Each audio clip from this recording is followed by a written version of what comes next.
Qui no ha sentit mai la síndrome de l'impostor en començar una nova feina o por de no estar a l'alçada de les expectatives?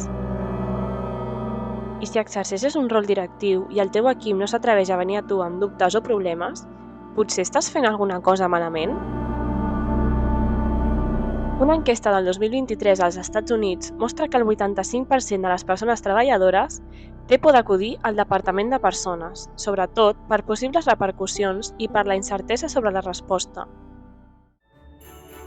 La por envers els altres, en totes les seves formes, sembla ben estesa avui dia, però, per aportar una mica de llum en la foscor, enguany, durant la gala dels Premis Factor Humà, vam reivindicar que és millor procurar viure sense por.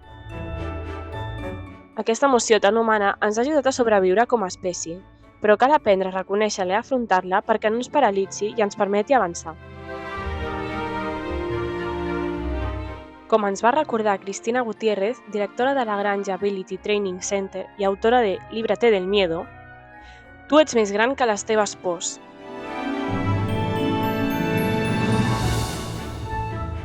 I tot i que en realitat sabem que no es pot viure sense cap por, des de la Fundació Factor Humà et desitgem un nou any valent, en què siguis capaç de mirar la por de cara i convertir-la en una aliada per créixer. Pel 2026, molt bones festes!